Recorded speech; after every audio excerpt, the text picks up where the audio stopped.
તો ટેક્સટાઇલ નગરી સુરતમાં વેપારીઓની હાલત કથળી છે। શહેરમાં પડેલા ધોધમાર વરસાદ બાદ હવે પૂરની પરિસ્થિતિ છે। પાણી દુકાનોમાં ઘૂસી જતા વેપારીઓને આર્થિક નુકસાનની ભીતિ છે।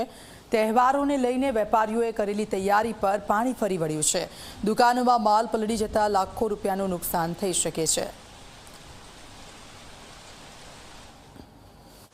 पानी भरा गया दुकान में, 2-2 फुट तक पानी आ गया था और सभी सामान पूरा गीला हो गया। साड़ियाँ सब गीली हो गई और लगभग 1.5-2 लाख का नुकसान है।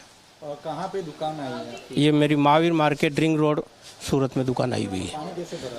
पानी नीचे से गटर का पानी आ गया।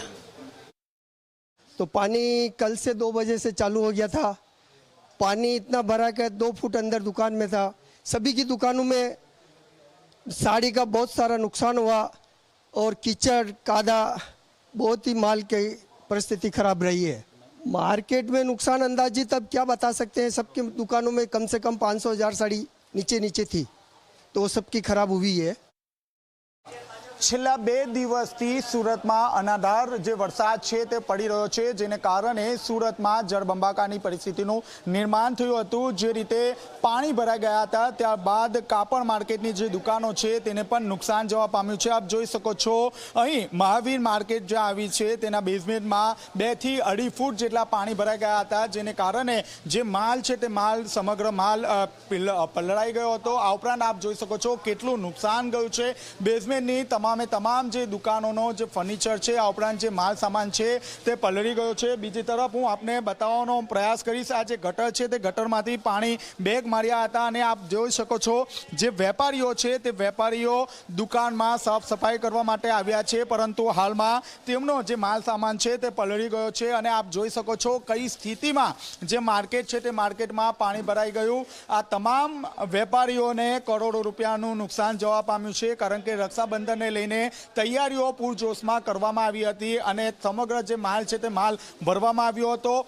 પાણી જ્યારે ભરાયું ત્યારે જેટલો માલ તેમનાથી લેવાતો હતો એટલો માલ લઈ લીધો, પરંતુ ત્યારબાદ જે કેટલોક માલ જે દુકાનમાં રહી ગયો હતો અને આપ જોઈ શકો છો શું હાલત છે આ માલ સામાનની। તમામ જે સાડીઓ હતી તે સાડીઓ પલળાઈ ગઈ છે। એક વેપારીને લાખો રૂપિયાનું નુકસાન ગયું છે। ત્યારે ખાસ કરીને આપની સાથે ફોસ્ટાના સેક્રેટરી જોડાયા છે। જી દિનેશભાઈ, શું સ્થિતિ તો 15 થી 20 ઇંચની વરસાદ ક્યારે આપણે મનમાં પણ સોચવામાં પણ નહીં હતું કે સુરત જેવા સિટીના અંદર એટલું 15 થી 20 ઇંચની વરસાદ પડશે। આ વરસાદ રહેવાના કારણથી એટલું પાણીનો પ્રેશર હતો કે લોકોને મોકો પણ નથી મળ્યો કે આપણું માલ કાઢીને કંઈ મુકાય, કેમ કે પહેલે પોતાના જીવ અને સ્ટાફની પણ ધ્યાન રાખવું પડે। એના કારણે જે માલ હતું એના એવરેજલી હરેક માર્કેટના અંદર 2 થી 2.5 4 ફૂટ જેટલું પાણી ઘૂસાયું અને એના કારણે લાખો નહીં કરોડો રૂપિયાનું નુકસાન થઈ ગયું છે। ભેગું ફર્નિચરનું પણ મોટું નુકસાન થઈ ગયું છે। લોકોનો માલ એ બધું ડમ્પ થઈ જવાનું છે કે સિન્થેટિક સાડી છે અને રીપ્રોસેસના અંદર એના નુકસાન થઈ જશે, તો આ ડમ્પ જેવી સ્થિતિમાં આ બધાનો વેપારીઓનો માલ થઈ ગયો છે। રૂટીનનું કેટલું નુકસાન છે? રૂટીનનો એને વેપારની જો સ્થિતિ છે, પર ડેની જે વેપારની આપણે ડેલીની ગતિ છે વેપારની, આ 2 દિવસથી જે વરસાદનું મુવમેન્ટ ચાલી રહ્યો છે એમાં એવરેજલી 150 થી 200 કરોડ જેવું નુકસાન વેપારમાં લાગી ગયો છે અને જે નુકસાન આ લાગી ગઈ છે તો આ તો કરોડોમાં જ છે। તો આ બાદ જોઈ